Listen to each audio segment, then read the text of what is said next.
Olá pessoal, tudo bom com vocês? Me chamo Anderson Teixeira. Estamos aqui em mais um vídeo do nosso curso básico de filosofia, em especial filosofia quadrante. Bom, já falamos aí de dois mandatários importantes, entramos na primeira possuição e vamos agora falar da segunda possuição, que no escopo geral da teoria dos mandatários, eu vou chamar aí de segunda possuição ontológica. No escopo geral, terceiro mandatário. Enfim,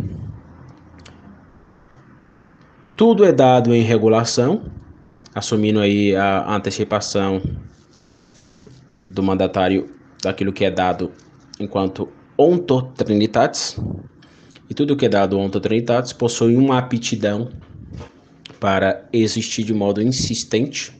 Consequentemente, se aquilo que é dado e possui uma aptidão, temos que trabalhar a sua horizontalidade, ou seja, tudo possui um horizontalismo em descobrimento. Veja, tudo enquanto pan-olon, ou seja, totalidade universal de extensidade. Terceiro princípio quadrante. Né? O Mário vai dizer que tudo que existe tem uma razão de ser.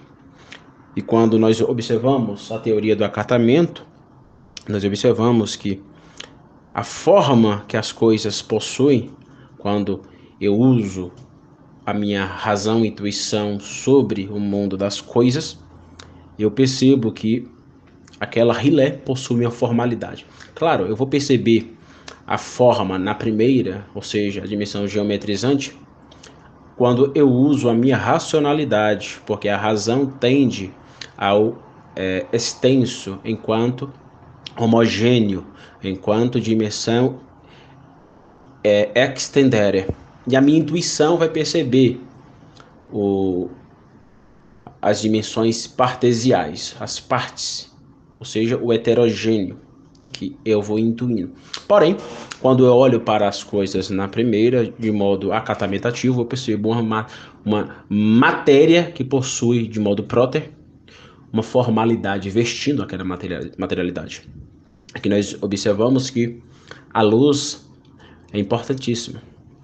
Veja, quando a gente observa a figura geométrica do quadrado, a gente vai observar que existe o lado externo e interno. Quando nós observamos o primeiro, ou melhor, o segundo e o terceiro princípio quadrante, nós vamos observar que existe uma relação fenomenológica. É o furar do quadrante, simbolicamente falando. Então, quando eu furo o quadrante, algo tem que estar explícito ali. É justamente a ideia do prisma, enquanto vontade de Deus indo a ter esse furar. Aí vem o primeiro princípio. E quando esse prisma refrata no quadrante, o que encontramos? Encontramos fonte de luz. Aí vem aquilo que o Olavo chamava, na sua teoria da tripla intuição, enquanto primeira intuição, aquilo que eu chamava de intuição enquanto fonte de luz. Então a fonte de luz, ela não depende do meu ratio, da minha dimensão racional, do meu eu epistêmico ou do meu eu agnoiologal toxológico. Não. Ela é uma criaturidade, é uma criatura criacional criada por Deus. Foi bem tautológico aqui agora, né? Então, quando nós observamos a luz, enquanto vontade de Deus, prisma, ela refrata na realidade. Então, a luz não depende do eu. Tanto que na astrologia, o Sol é um símbolo de inteligência. Quando nós observamos, por exemplo, na teoria das ideias do Platão, a gente pode observar a ideia de mundo das ideias colado com o neoplatonismo de Prontino, quando ele trabalhava a ideia do uno e a nous enquanto inteligência divina. Então, por exemplo, quando o metafísico está descendo a escada de Jacó, ele está descendo a escada de Jacó vindo da nous, ou seja, quando o filósofo sai da caverna e vai ao mundo das ideias e acatamenta o mundo das ideias, ele está diante a grande inteligência, nous, o sol. Então, por exemplo, aquilo que o Mário chamava de homens da tarde, homens da noite, e tem também homens do meio-dia. Homens do meio-dia só existem de duas espécies, que são os filósofos e os profetas. Somente os filósofos e os profetas podem sair da caverna e se deparar perante o sol. Claro, logo de imediato nós vamos ficar cegos. Tente olhar para o sol. Porém, com o passar do tempo, nós vamos se acostumando. Aí o que fazemos? Danou-se, a gente está pegando aqui a simbólica do sol, né? Danou-se, a gente desce a escada de Jacó até o mundo ôntico. E o que é importante é que é justamente a fonte luz. Aí por isso que o Olavo é importante. Aqui é o Olavo de Carvalho, é um neoplatônico ou ferreiriano, pegando a teoria do Olavo e platonizando. Eu estou fazendo isso com as 12 camadas e não seria algo totalmente impossível fazer isso com outras teorias do Olavo. Né? O Olavo é um filósofo que está subindo a escada. Subindo a escada de Jacó como Aristóteles. Partindo da terra a nous. Então eu estou pegando o Olavo e estou descendo a escada. Em vez de subir, estou descendo. Então, veja, tudo possui um horizontalismo. Esse horizontalismo ele pode ser tanto subindo a escada de Jacó quanto descendo a escada de Jacó. Mas a fonte de luz há de ter. Deveremos observar a fonte de luz. Veja, gente, quando nós observamos a teoria do acatamento, uma coisa fica explícita, a simbólica da cruz de Cristo, ou da cruz de modo geral. A cruz, primeiro, a cruz, ela vista transcendentalmente, é uma grande espada. Por isso é que Deus, para salvar a humanidade, necessitou de justiça. Cravou o seu filho enquanto espada da justiça no Monte Caveira. Então, vista de modo vertical de cima para baixo, a cruz é uma grande espada. E Deus vê a cruz com uma grande espada. Ele cravou enquanto espada da justiça o próprio filho para poder salvar a humanidade. Ele derramou o cálice da ira sobre o filho para salvar a humanidade. Porém, a cruz também, vista de baixo para cima, ela é cruz. E se ela é cruz, ela possui duas estruturas, que vai aparecer essa simbólica no livro Jardim das Aflições do Olavo. A cruz enquanto dimensão ligada ao transcendental. Aqui nós podemos recorrer, dentro dessa verticalidade, a relação eu, segundo princípio, e Deus, primeiro princípio. E essa verticalidade parte tanto de cima para baixo e de baixo para cima. Essa verticalidade é bem importante. Aí temos a lógica sinérgica e monérgica.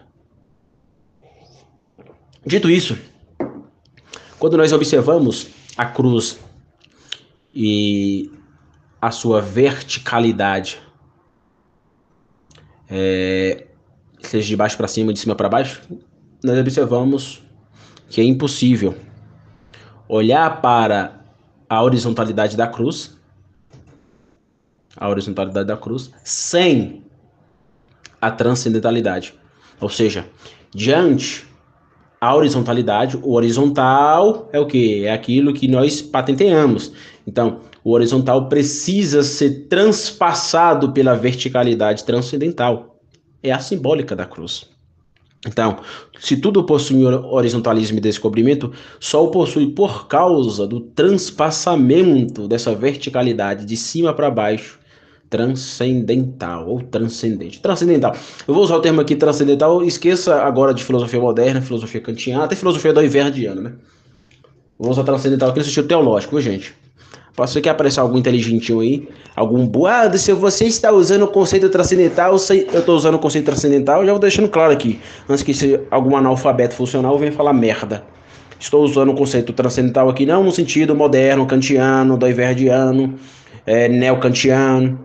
Estou usando transcendental no sentido teológico, viu? Aos de plantão aí, que sempre tem, né? A galera crítica que não produz porra nenhuma e fica te criticando. O Brasil é muito interessante, velho. Tá cheio de crítico literário, cheio de gente que não produz porra nenhuma e te critica. O que o cabra produziu? Tem uns caras que me criticam, o cara fez porra nenhuma e fica me criticando. Tu fez o quê? Cala a boca, burro, como diria o Olavo, né? Então, dito isso, transcendental é aquele sentido teológico. Então, para haver essa linha horizontal, tem que haver o transpassamento dessa linha transcendental, ou seja, o primeiro princípio cortando a horizontalidade.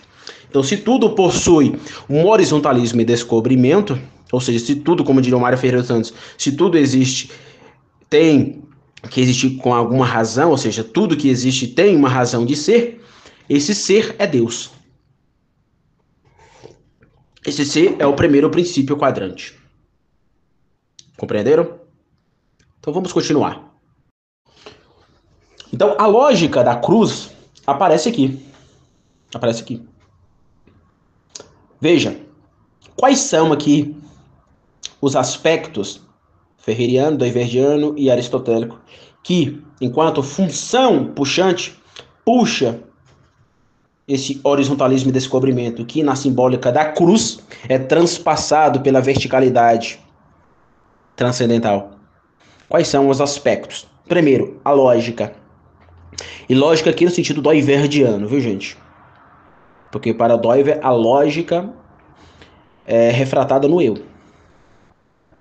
Bem importante isso. E o Doiver entende a lógica em dois princípios: lógica pré-teórica e lógica teórica. A lógica pré-teórica é a lógica da experiência espontânea, como diria o Olavo. Na aula 20 do Koff, o Olavo vai dizer isso. O Olavo não gostava de chamar de senso comum. Ele via alguns problemas nesse conceito, ele gostava de chamar de experiência espontânea.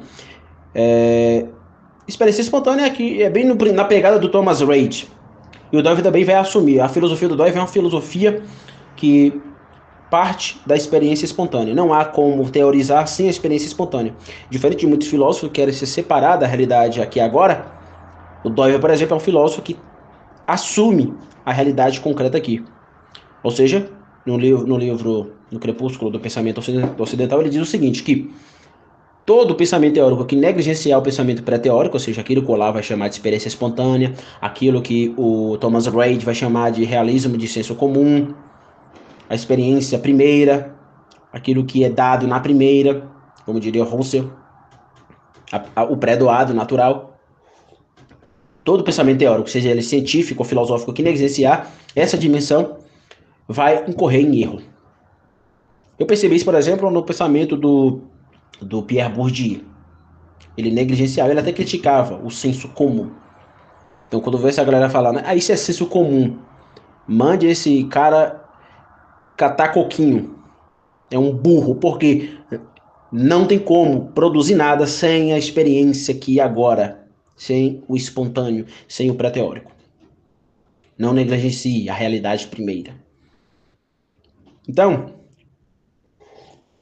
a lógica aqui possui essas duas dimensões. Então, a primeira dimensão que puxa o horizontalismo e descobrimento é justamente a dimensão lógica. Lógica que enquanto dimensão pré-doada. Aí eu só posso teorizar, claro, usando lógica, e quando digo lógica, eu digo no sentido aristotélico, no sentido de entender a lógica como uma técnica, uma arte, uma ciência, etc. Eu vou demonstrar isso posteriormente no Mário. O Mário trabalha a questão da lógica como um grande filósofo que o é. Então, nós observaremos isso. Porém, de imediato aqui eu estou tomando lógica no sentido do Everhardiano, em analisar aí a dualidade teórico e pré-teórico. Claro, existe o suprateórico, mas isso fica para a antropologia da filosofia quadrante, em especial naquilo que eu chamo de enxamasiologia, trabalhando aí a questão do judaísmo, que vai ficar para depois. A segunda estrutura puxante do horizontalismo e descobrimento é a reciprocidade relacional. Reciprocidade relacional aqui indica justamente as leis eternas do Ferreira, de Ferreira dos Santos. Ou seja, reciprocidade, lei do 4. Lei que simboliza o que? A justiça. Ou seja, a horizontalidade que é transpassada pela transcendentalidade, ou seja, pelo transcendente incognoscível, a qual nós vamos descobrindo, é recíproca. Se é recíproca, temos o yin e yang. Não é isso? O yin e yang. O ativo e o passivo. No horizontalismo e descobrimento, temos um pouquinho do ativo e um pouquinho do passivo. Em todo ativo há um pouco do passivo, em todo passivo há um pouco do ativo. É por isso que na teoria do acatamento, em todo ativo morfé, há um pouco de passividade nesse ativo morfé. Em todo passivo rilé, há um pouco de atividade nesse passivo rilé. Compreenderam? E por fim, a fisicalidade substancial. Claro, para o pensamento aristotélico, a substância é primária, né? É a partir da substância que a gente vai categorizando a substância. E vai também ter a substância primeira, a substância segunda, que eu já expliquei aqui também. Porém, eu estou tomando aqui não no sentido apenas aristotélico, mas no sentido platônico, doiverdiano e ferreiriano. Então, eu não sou um aristotélico no sentido puro, né?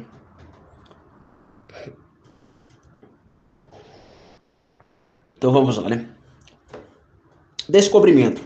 Descobrimento, para quem não sabe, vem de descobrir, do latim descoperire.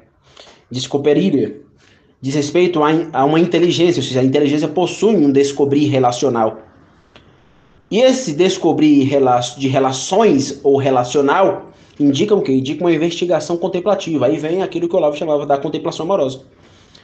E da contemplação amorosa vai indicar o quê? Vai indicar o filosofar como ação de submissão, deixar a realidade ser o que ela é. Não impor nada por meio do meu ratio, da minha razão, mas deixar ela ser o que ela é na primeira. É fenomenologia pura. Então, quando nós observamos a realidade, contemplamos, o que acontece? Acontece uma ordem revelacional. Quando eu for falar dos 12 vetores idéticos, aqui vai ficar claro. A ordem do revelacionalizar-se e a desordem do ocultamentalizar-se. É uma antinomia. Onde há revelação, haverá de ter ocultação. Até porque ninguém esgota a realidade. Ninguém esgota nada. Nenhuma filosofia vai esgotar nada. Se surgir algum filósofo que falou que descobriu tudo, esgotou um assunto, ele é mentiroso. Nenhum filósofo, nenhuma ciência. E aqui eu desafio me provar o contrário. Anderson, o PhD, o pica das galáxias, o cara se formou nas maiores universidades. Foda-se, é a realidade. Nenhum cientista, por mais inteligente, ele pode ser a mistura de Newton com Einstein, com Aristóteles, com Platão e virar um monstro do saber teórico. Ele não vai esgotar a realidade. Então não venha com essa porra pra cima de mim. Nenhum filósofo esgota a realidade. Nenhum. E eu desafio aqui me provar o contrário. Novamente aos bonitinhos que discordam de mim aí. Desafio. Me mostra aí uma teoria, um sistema filosófico que esgotou na sua totalidade a realidade. Me mostra aí um filósofo e um cientista onisciente, caralho. Não tem. Eu fico irritado porque tem uma galera aí que trata alguns filósofos como se fosse uma divindade, um deus. Não tem. Se submeta à realidade. Ela é superior ao seu ratio, à sua razão. Quem és tu? Tu és pó. Quem é Anderson? O que é a filosofia quadrante? Quem é Platão, Aristóteles, Mário Ferreira do... Quem é? Junte todos os filósofos da história da humanidade. É um nada perante a onisciência do primeiro princípio quadrante. Nada. Então, princípio de ocultação. Se há uma revelação, haverá de ter uma ocultação. Isso é apodítico. Repito, é apodítico. Me prove o contrário. Se existe algum gostoso, que no Brasil tá cheio de gente assim, cheio de gostoso, hein? No YouTube aqui tá cheio de gostoso. Se discorda disso, me demonstra. Melhor, pegue aí um copo descartável. Você vai escrever um livro ou vai abrir um vídeo aí, vai pegar esse meu vídeo aqui e vai esgotar todos os acidentes. Acidentes aqui no sentido aristotélico, viu? Todos os acidentes de um simples copo descartável. Anderson, discorda de você. Vai lá, me mostra. Você não é o gostoso intelectual? Me mostra.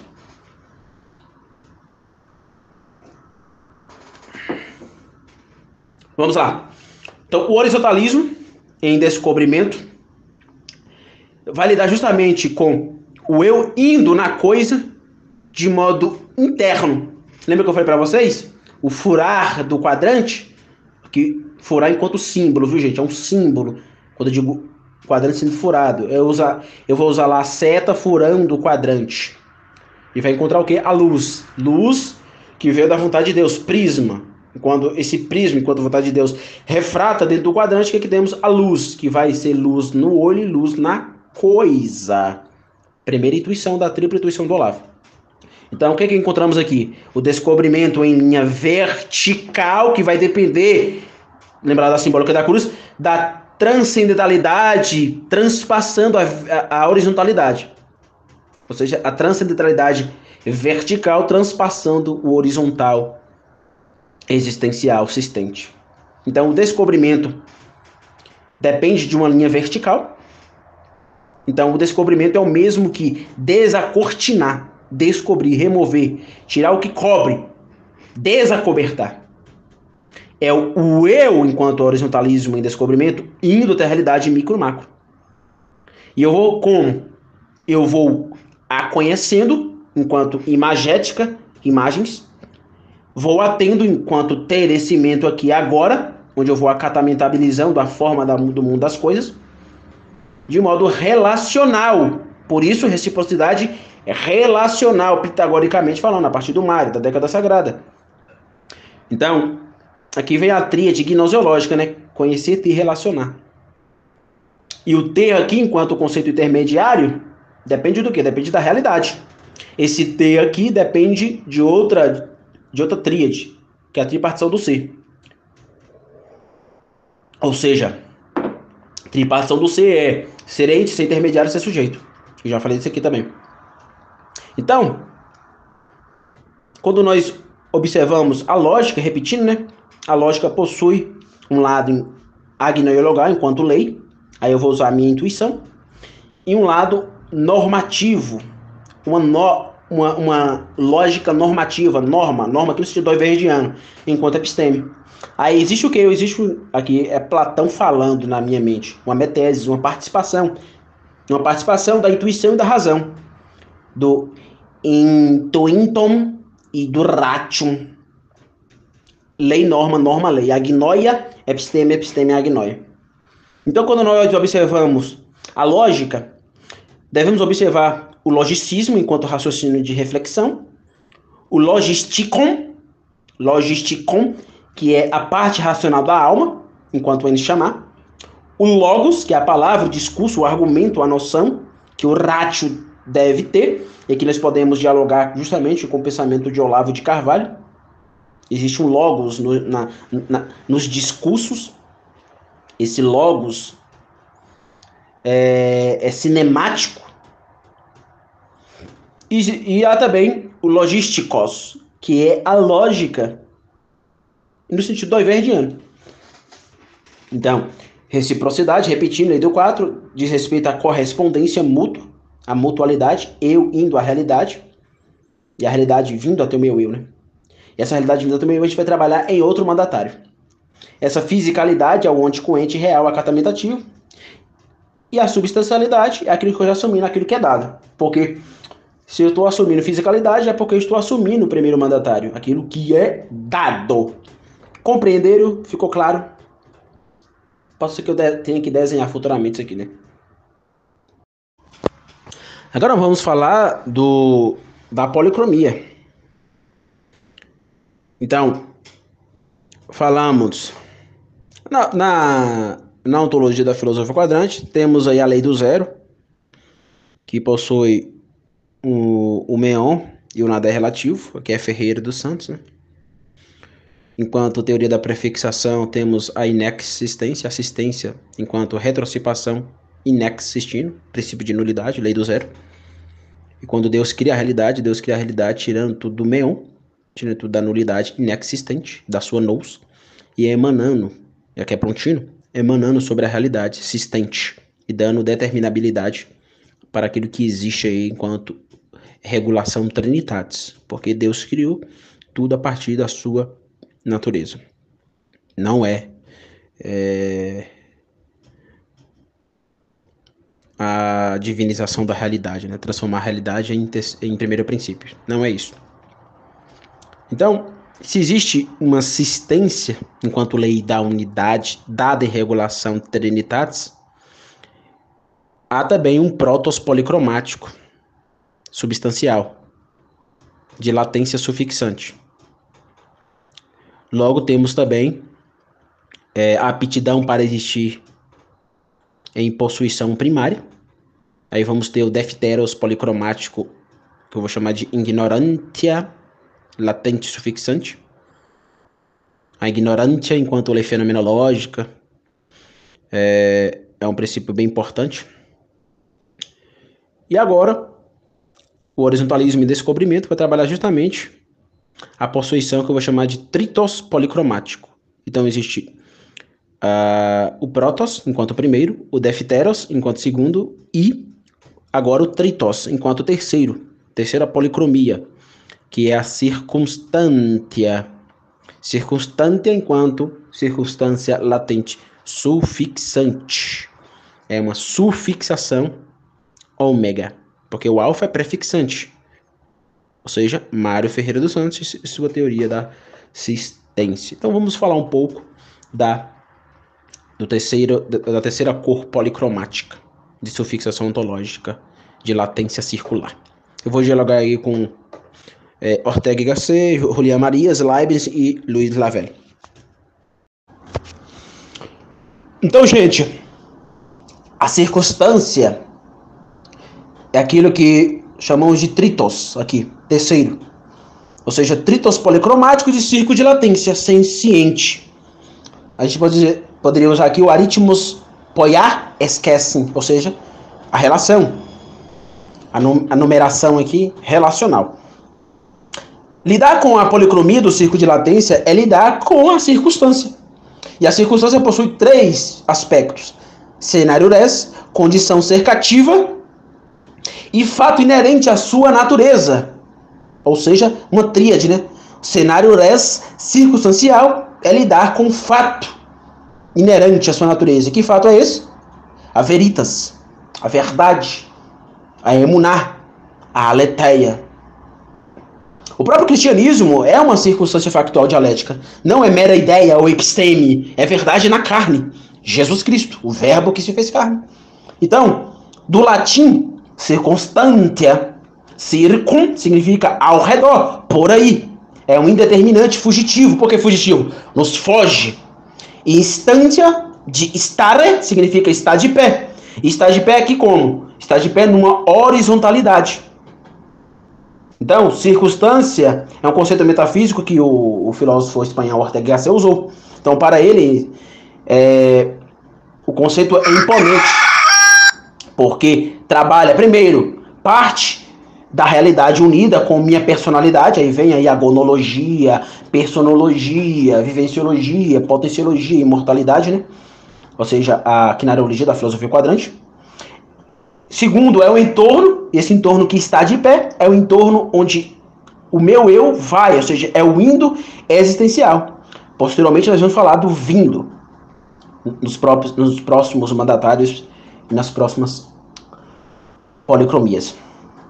E terceiro, existe a relação, que nós vamos encontrar na década dialética do Mário, sujeito-objeto, eu, now e realidade. Porque toda consciência é consciência de algo que há, pois alguma coisa há. Esse sujeito é o sujeito que possui uma consciência de latência e patência e é o objeto patente e latente. Aí temos aí a tríade gnoseológica do conhecer, do ter e do relacionar, a tríade da tripartição do ser, ou seja, ser ente, ser intermediário e ser sujeito. Então, eu sou eu mesmo com a minha consciência circular e sou também minha circunstância aí fora, que eu posso tanto conhecer quanto terecer. Então, o Julián Marías, ele sintetizou essa cromática a partir do Ortega, no livro Acerca de Ortega. Veja o que ele diz, ó: encontro-me, pois, desde logo na vida. Isso é quinariologia, gente. Isso é quinariologia tão forte que ele diz o seguinte: encontro-me vivendo. Ou seja, o que eu vim fazer aqui? Vivencialidade, né? Vivenciologia. Vivendo na vida, encontro as coisas e me encontro a mim mesmo. Isto é, a vida é o primário, é anterior às coisas. Gonologia, meontologia gonológica. anterior às coisas, e a mim mesmo no sentido astrocaracterológico. Me é dado, sem suma, e tanto o eu como as coisas são secundárias a ela, meontologicamente falando, né? Ingredientes seus, realidades derivadas, ou, se prefere, realidades radicadas nelas, que é, ao contrário, a realidade radical. Então temos aqui que trabalhar a tríade que o próprio Julián Marías lidou. Emuná, aletheia e veritas. Emuná, a confiança, a promessa, o facto, ou o pacto fiel. Aletheia enquanto desvelamento e veritas enquanto veracidade. Então a circunstância, gente, para o Ortega, ela é pontual, porque ela lida com aquilo que ele chamava de ratio vitalismo. A razão vital, o ratio vitale. Então a razão vitalística mira o mundo na veritas no sentido de veracidade. Ele diz, ó, com o olhar suplicante de náufrago, a quem importa a verdade, a pura verdade, o que as coisas são por si mesmas. Ou seja, se você está se afogando, o que importa para você? Vamos supor que você está se afogando agora. Quais são as ideias que te importam? Consciência de imortalidade. A gente chama axiologia, para onde eu vou.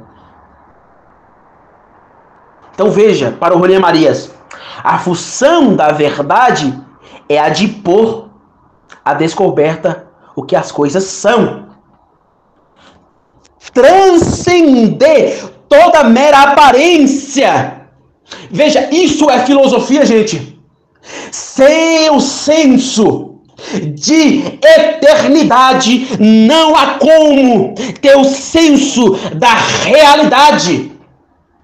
Nós não estamos aqui para brincadeiras. Não estude filosofias para querer debater, aparecer seu gostosão. Não! Filosofia é lidar com a verdade da realidade. É desvelar a própria realidade. É arrancar o homem de sua subjetividade, dirá Julián Marías. E é isso. Filosofia. Por isso o Mário Ferreira dos Santos disse: necessitamos não de um, não de dois, mas de milhares de Sócrates. Para quê? Para denunciar na ágora, na polis, as falsas ideias.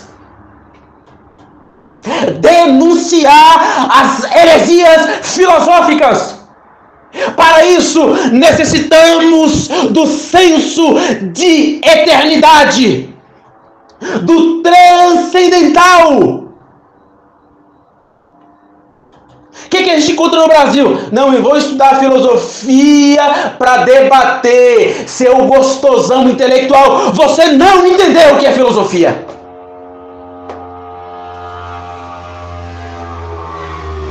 A minha intenção aqui não é te deixar mais inteligente, é te fazer um discípulo da realidade.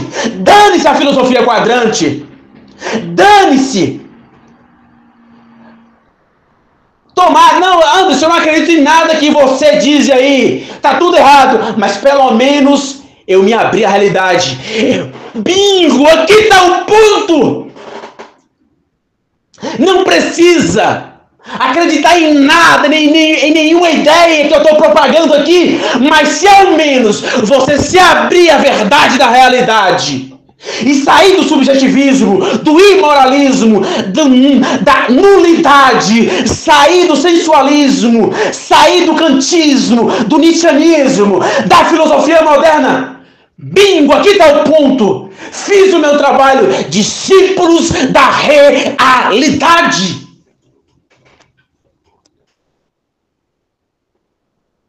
Dia e noite, o Olavo falava disso. Senso da realidade, sem o senso da eternidade, não há senso da realidade.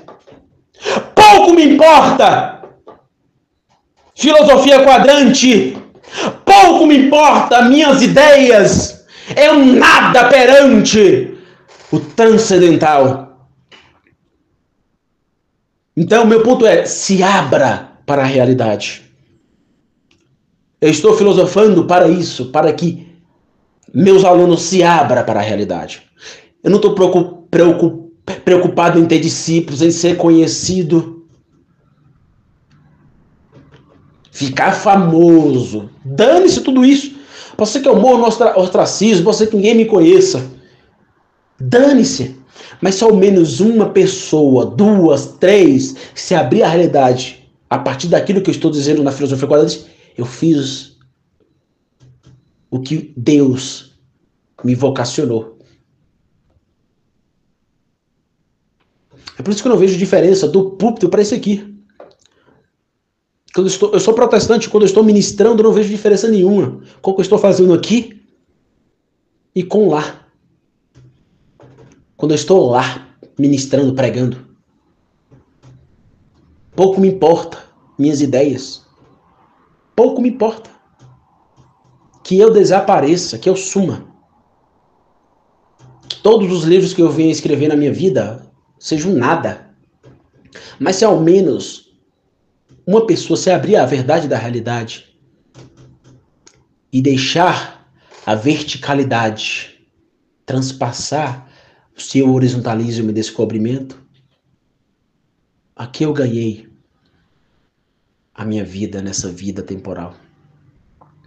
Aqui a vida faz sentido, de fato. Eu não estou preocupado em produzir novas ideias, porque tem gente que tá falando isso aí de mim. Ah, Anderson quer ser o grande filósofo, o novo grande filósofo. Não, eu não quero ser nada, não, longe de mim. Se você, muita gente não me conhece, né? Se você me conhecesse, eu sou uma pessoa normal, gente. Um mero comedor de feijão e arroz. Um mero comedor de feijão de arroz. Eu não tenho pretensão nenhuma de ser famoso. Quero ser apenas um bom professor. E que com a filosofia quadrante a pessoa se abra à verdade da realidade. E saia de erros, de reducionismos, de prisões metafísicas. Esse é meu intuito. Esse será meu intuito em toda a minha vida. Ou seja, eu vou seguir os passos, tentarei seguir os passos do Olavo. Não quero discípulos da filosofia quadrante. Quero discípulos da realidade. É por isso que o Olavo falava, a minha maior obra não é as minhas ideias, são os meus alunos. O Olavo entendeu isso. O Olavo entendeu isso. E é isso que eu quero também. Que a filosofia quadrante tenha discípulos. Não dela própria, mas da realidade.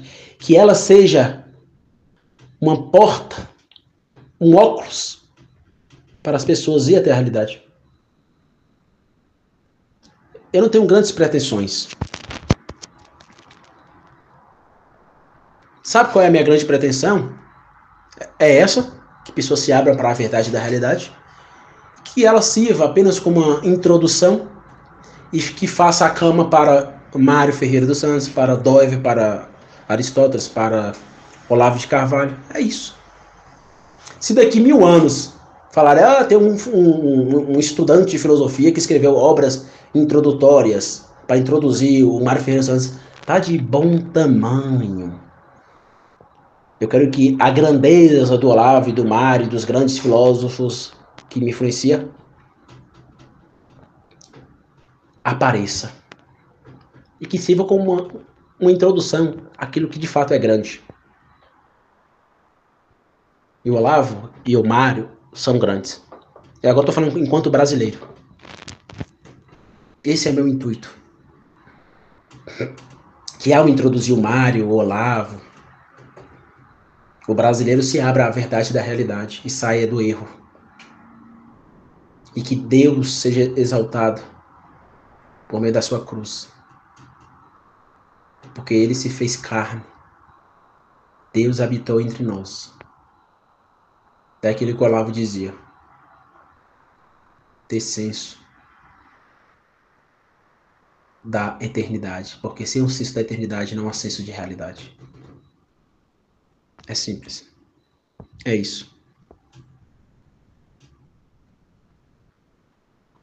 Então, termino aqui. Próximo vídeo nós falaremos do terceiro mandatário, ou melhor, do quarto mandatário e da quarta policromia de sufixação ontológica. Então, gente, muito obrigado. Valeu, tchau, tchau.